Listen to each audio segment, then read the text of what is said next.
Jemaat yang terkasih dalam Tuhan Yesus Kristus, selamat memasuki ibadah Minggu tanggal 19 Juli 2020 yang dilayankan secara online oleh GKI Citraland. Pelayan firman oleh Pendeta Samuel Ismayanto dengan tema Lalang di Tengah Gandum. Mari kita bersaat teduh sejenak.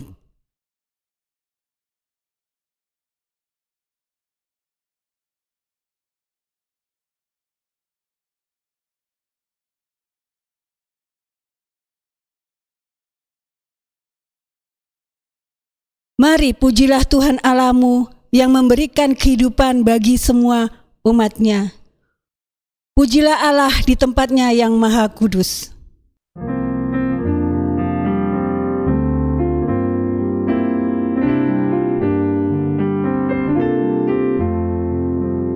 Allah hadir, sungguh hadir di jemaat-Nya yang kudus.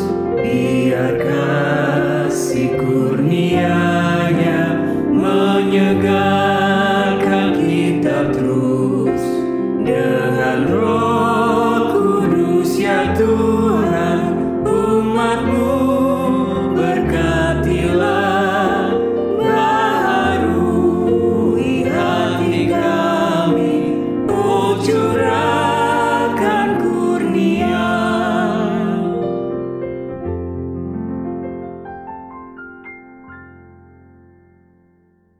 Jemaat yang terkasih, mari kita memasuki ibadah ini dengan satu pengakuan bahwa pertolongan kita datangnya dari Tuhan yang menciptakan langit dan bumi.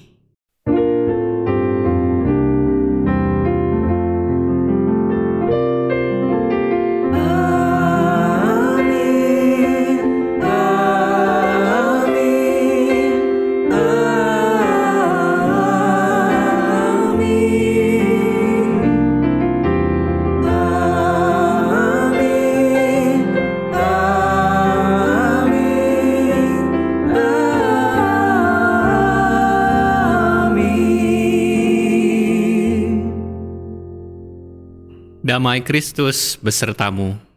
Dan besertamu juga.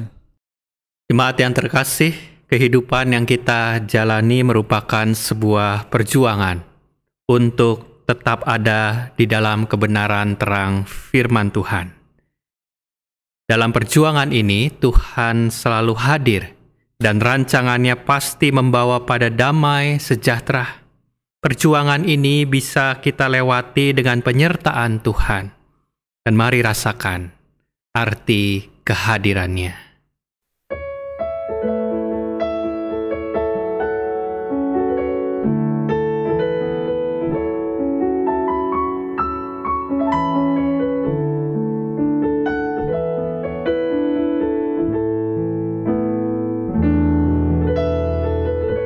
Jalanmu tak terselami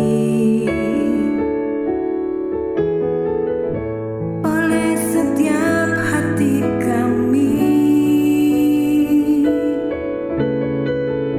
Namun satu hal ku percaya,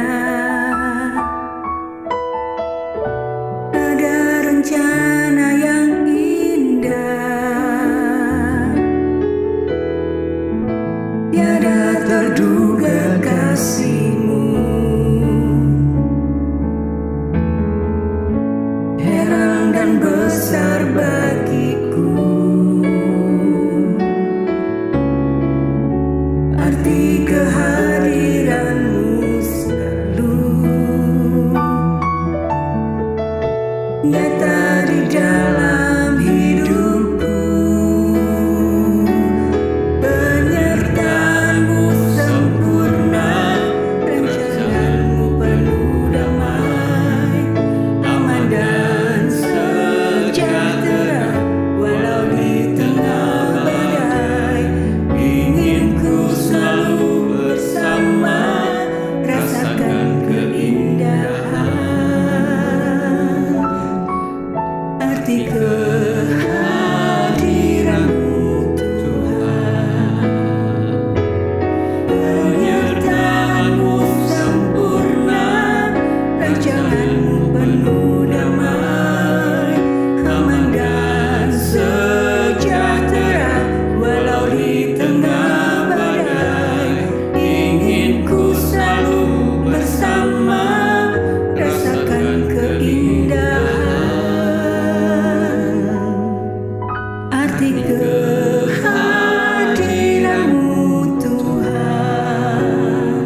Jemaat terkasih, mari mengakui dosa di hadapan Tuhan secara pribadi.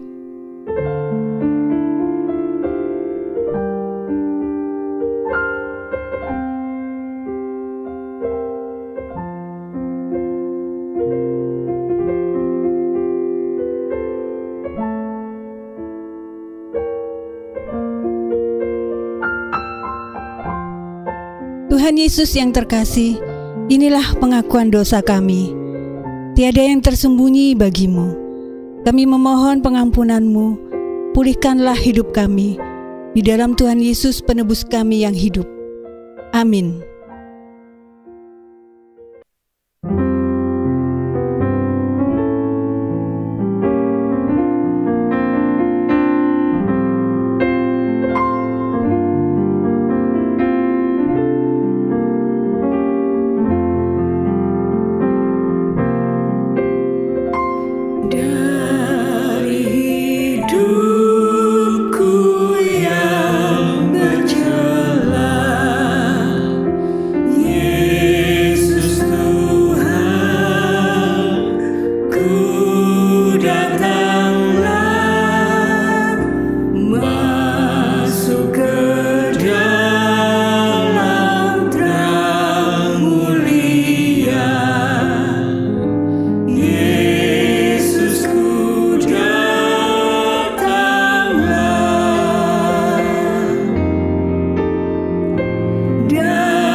Bagi setiap kita yang diampuni dosanya, anugerah Tuhan nyata di dalam kehidupan kita.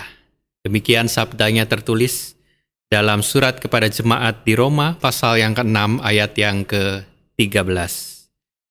Dan janganlah kamu menyerahkan anggota-anggota tubuhmu kepada dosa untuk dipakai sebagai senjata kelaliman. Tetapi serahkanlah dirimu kepada Allah sebagai orang-orang yang dahulu mati, tetapi yang sekarang hidup. Dan serahkanlah anggota-anggota tubuhmu kepada Allah untuk menjadi senjata-senjata kebenaran. Demikianlah berita anugerah dari Tuhan. Syukur kepada Allah.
Tiada yang tersembunyi dari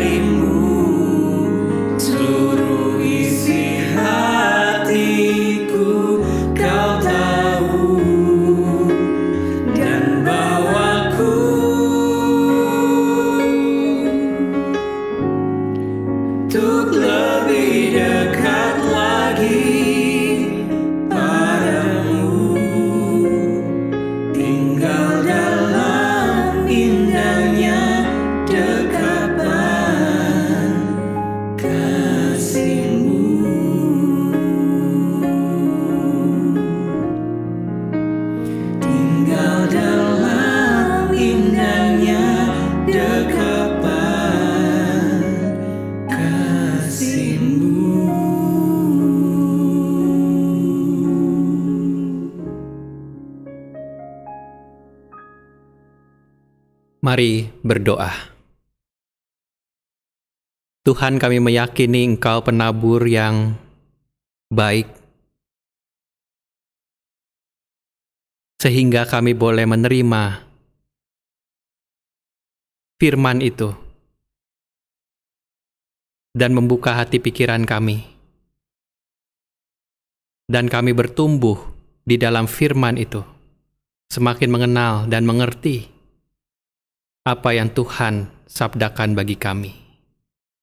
Kami yakin dan percaya Roh Kudus menerangi hati dan pikiran kami, dan membuat kami tidak hanya mendengar, tetapi menjadi pelaku-pelaku firman itu.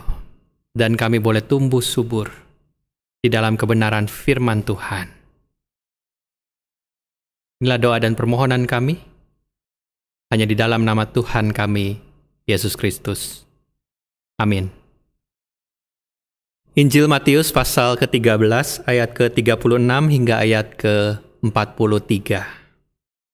Firman Tuhan berbunyi demikian. Maka Yesus pun meninggalkan orang banyak itu lalu pulang. Murid-muridnya datang dan berkata kepadanya, "Jelaskanlah kepada kami perumpamaan tentang lalang di ladang itu." Ia menjawab katanya, "Orang yang menaburkan benih baik ialah Anak Manusia. Ladang ialah dunia. Benih yang baik itu anak-anak kerajaan, dan lalang anak-anak si jahat. Musuh yang menaburkan benih lalang ialah iblis. Waktu menuai ialah akhir zaman, dan para penuai ialah malaikat. Maka seperti lalang itu dikumpulkan dan dibakar dalam api, demikian juga pada akhir zaman. Anak Manusia akan menyuruh malaikat-malaikatnya, dan mereka akan mengumpulkan segala sesuatu yang menyesatkan, dan semua orang yang melakukan kejahatan dari dalam kerajaannya. Semuanya akan dicampakkan ke dalam dapur api. Di sanalah akan terdapat ratapan dan kertakan gigi. Pada waktu itulah orang-orang benar akan bercahaya seperti matahari dalam kerajaan Bapa mereka. Siapa bertelinga, hendaklah ia mendengar. Demikian pembacaan Injil. Yesus Kristus, berbahagialah setiap kita yang menjadi pelaku-pelaku firman Tuhan. Haleluya.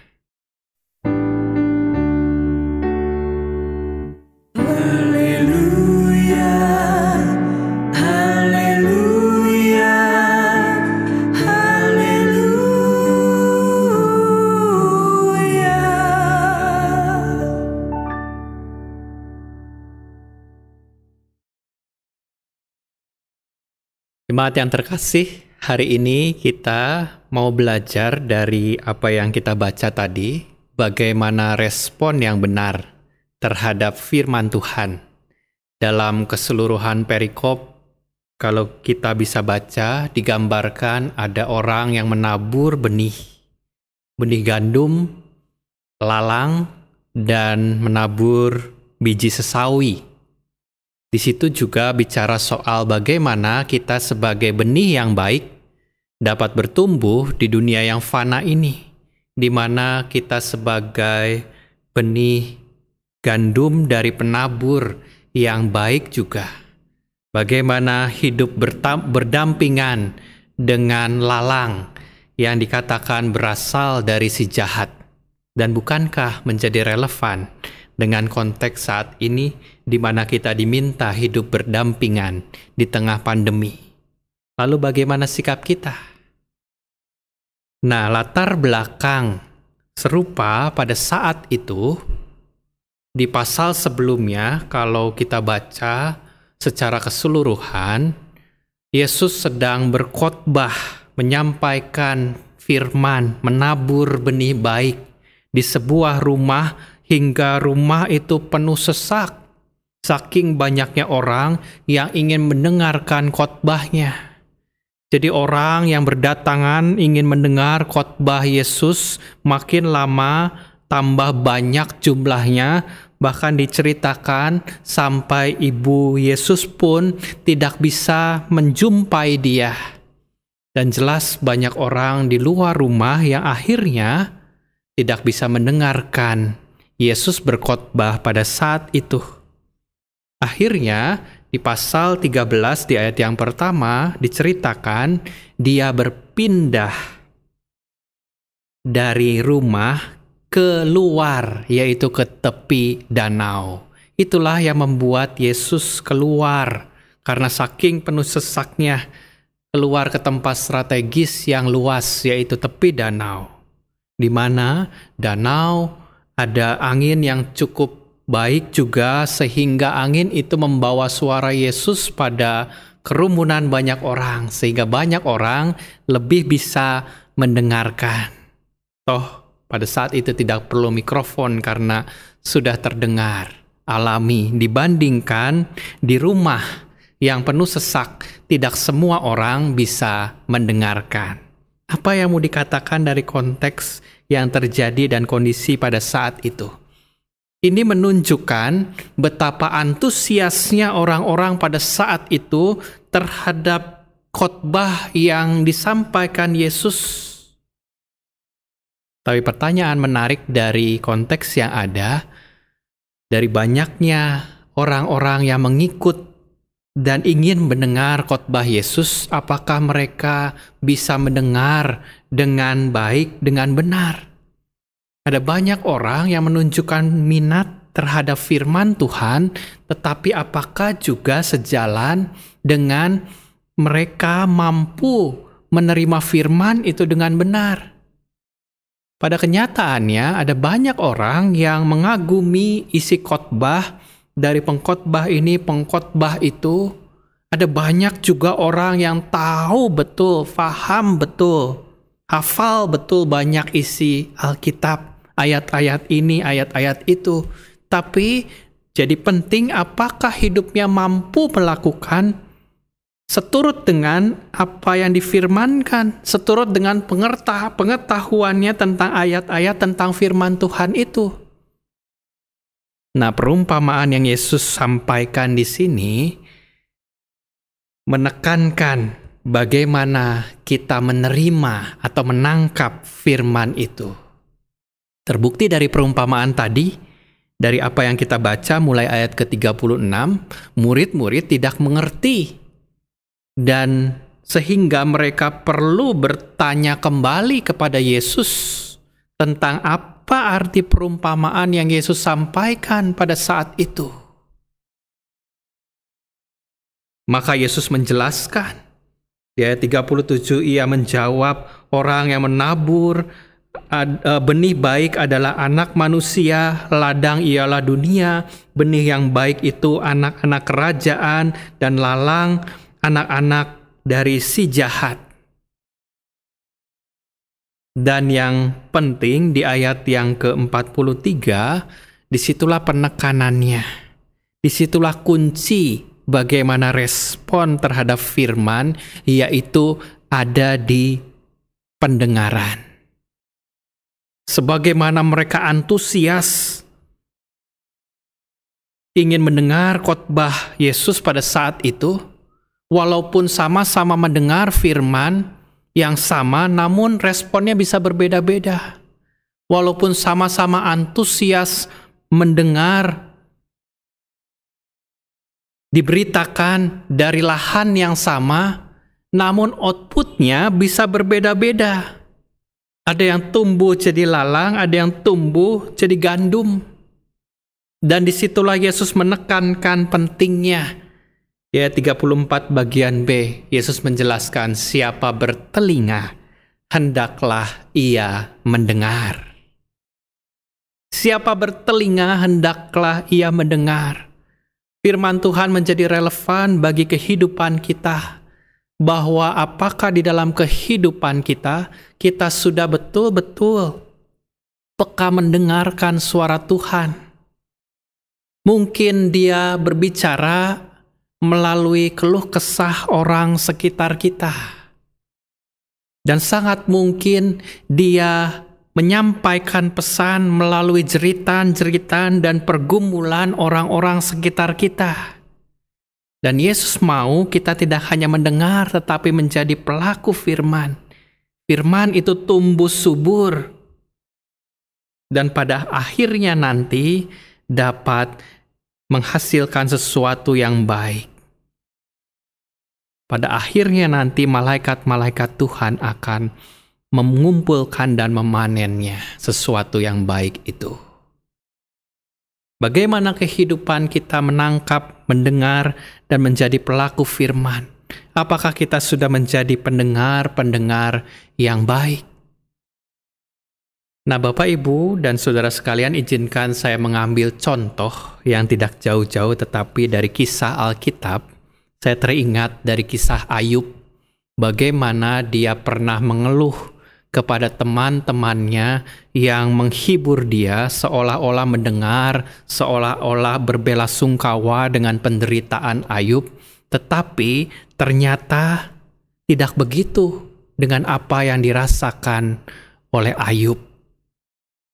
Dimulai kalau kita membaca mulai Ayub pasal yang kedua, ayat ke-11, dimulai bahwa 3 sahabat Ayub ditulis di situ mendengar keluh kesah yang menimpa Ayub dan berusaha untuk bersepakat untuk mengucapkan rasa belasungkawa. Lalu ketika mendengar berita tentang Ayub itu teman-temannya bersama-sama menangis meratapi nasib Ayub. Lalu apa yang mereka lakukan? Mereka mendengarkan dengan duduk diam, mendengarkan pergumulan Ayub pada saat itu. Lalu Ayub berkeluh kesah tentang pergumulannya. Dia mulai mengungkapkan sehingga teman-temannya mendengarkan. Tetapi apa yang terjadi setelah itu? Salah satu teman Ayub justru menegur Ayub sehingga membuat Ayub kecewa dan dia sempat melontarkan kata-kata, "Engkau semua penghibur sialan."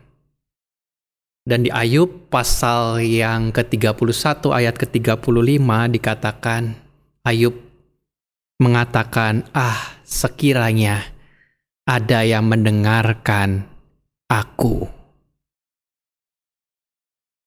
Ayub tidak merasa dihibur. Ayub tidak merasa didengarkan oleh teman-temannya. Kita belajar dalam hal mendengarkan. Itu tidak hanya mengandalkan telinga kita saja. Menarik di dalam tulisan Mandarin, mendengar itu disebut ting, yang tidak hanya menggunakan telinga saja, tetapi di situ ada simbol mata yang menyimak, dan di situ ada simbol hati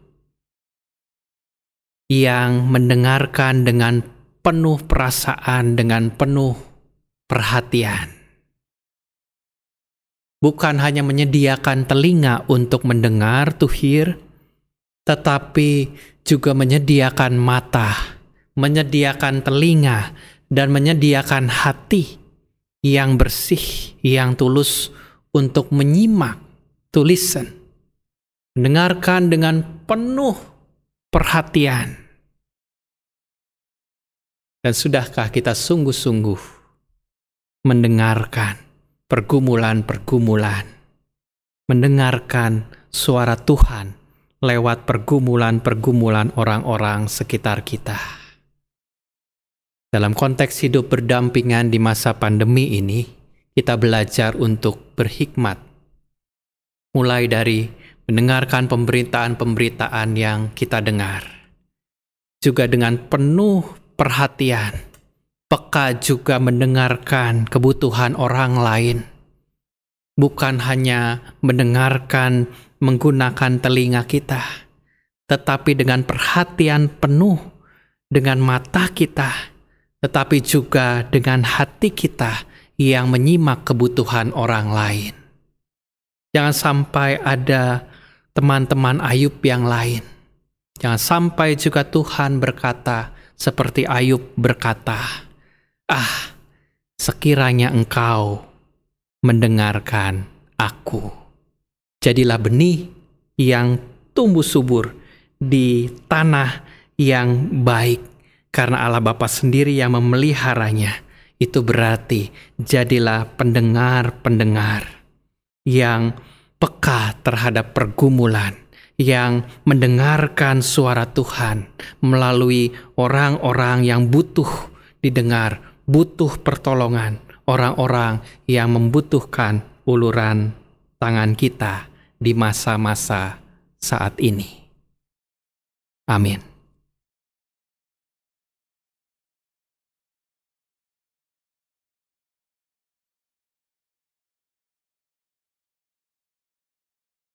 Marilah kita bersama dengan umat Allah di masa lalu, masa kini, dan masa depan mengingat pengakuan pada baptisan kita menurut pengakuan iman rasuli. Aku percaya kepada Allah, Bapa yang Maha Kuasa, Khalik langit dan bumi, dan kepada Yesus Kristus, anaknya yang tunggal Tuhan kita, yang dikandung dari Roh Kudus, lahir dari anak darah Maria, yang menderita sengsara di bawah pemerintahan Pontius Pilatus, disalibkan, mati dan dikuburkan, turun ke dalam kerajaan maut. Pada hari ketiga, bangkit pula dari antara orang mati, naik ke surga, duduk di sebelah kanan Allah, Bapa yang Maha Kuasa. Dan dari sana ia akan datang untuk menghakimi orang yang hidup dan yang mati. Aku percaya kepada Roh Kudus, gereja yang kudus dan am, persekutuan orang kudus, pengampunan dosa, kebangkitan orang mati, dan hidup yang kekal. Mari kita menaikkan syafaat kita. Bapa di surga, kami bersyukur, kami diteguhkan oleh firman Tuhan bahwa Engkaulah penabur benih yang baik, yang menjadikan kami bertumbuh dengan subur di tanah yang subur, yang Allah Bapa pelihara sendiri sebagai pemilik kehidupan kami, sehingga kami sungguh-sungguh betul boleh mendengarkan akan kebenaran firman Tuhan, sekaligus kami menjadi pelaku-pelaku firman. Ajar kami untuk peka juga mendengarkan jeritan-jeritan, suara-suara orang-orang di luar sana yang membutuhkan pertolongan. Bagi mereka yang sakit, mereka yang kekurangan, mereka yang ada di dalam pergumulan persoalan kehidupan mereka, kiranya Tuhan memberikan hikmat kepada kami, untuk kami hadir bagi mereka, mendengarkan dengan penuh perhatian, menyimak dengan hati yang sungguh-sungguh, sehingga firman Tuhan boleh kami nyatakan, dan cinta kasih Tuhan boleh hadir melalui setiap kami. Kami berdoa ya Tuhan, buat gereja-gereja di tengah pandemi ini. Biarlah hikmat Tuhan bekerja dengan segala kebijakan-kebijakan yang dijalani, sehingga pelayanan gereja terus boleh nyata di tengah-tengah kehidupan. Kami berdoa ya Tuhan, buat keluarga-keluarga jemaat kami, dimanapun mereka berada. Kiranya Tuhan yang menyertai, dan pemeliharaan Tuhan terus nyata kepada setiap mereka. Dan ketika ada yang mulai mempersiapkan diri untuk bekerja, berusaha, memulai usaha baru, kiranya Tuhan yang sertai. Ketika anak-anak mereka memulai kembali bersekolah dengan cara yang baru, kiranya mereka juga boleh beradaptasi, mereka juga boleh merasakan cinta kasih Tuhan hadir buat setiap mereka. Saya berdoa buat kota Surabaya ini, kiranya Engkau berangsur-angsur memulihkan jumlah orang yang sakit menjadi sembuh, dan kami boleh kembali beraktivitas dengan baik. Inilah doa dan permohonan kami yang kami panjatkan hanya di dalam nama Tuhan kami, Yesus Kristus. Amin. Jemaat yang terkasih, tiba saatnya kita memberi persembahan sebagai wujud syukur kita atas pemeliharaan Tuhan. Persembahan dapat ditransfer ke rekening GKI Citraland atau melalui QR Code. Mari memberi dengan sukacita sambil mengingat sabdanya. 1 Tesalonika 5 ayat 18, mengucap syukurlah dalam segala hal, sebab itulah yang dikehendaki Allah di dalam Kristus Yesus bagi kamu.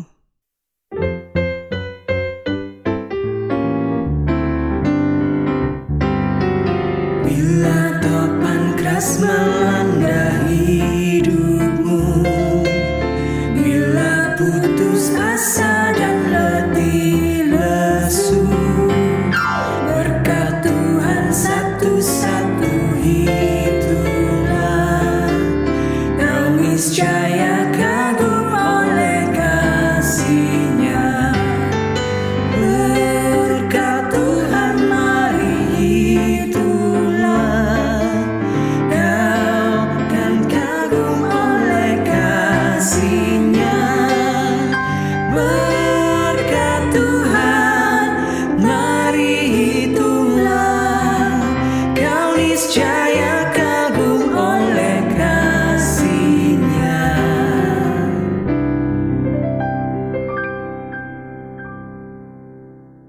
Tuhan Yesus yang baik, inilah persembahan kami. Segala yang terkumpul ini dan hidup kami serahkan bagimu. Kiranya semua ini menjadi berkat bagi pekerjaan Tuhan dan sesama kami. Dalam nama Tuhan yang penuh kasih dan berkuasa, kami berdoa. Amin.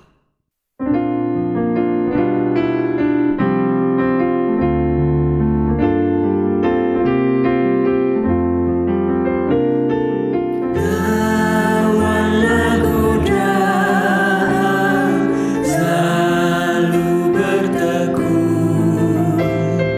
Tiap kemenangan kau tambah teguh.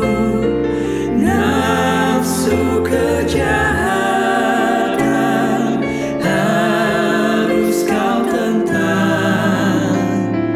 Harap akan Yesus, pasti kau menang. Mintalah pada Tuhan agar kau dikuatkan. Ia beri pertolongan, pastilah kau menang.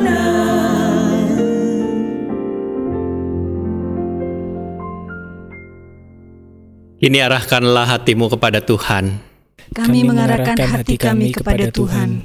Jadilah saksi Kristus. Syukur kepada Allah. Terpujilah Tuhan. Kini dan selamanya. Ini terimalah berkat dari Tuhan.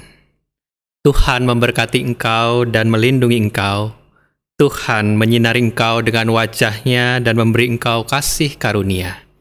Tuhan menghadapkan wajah-Nya kepadamu dan memberi engkau damai sejahtera. Amin.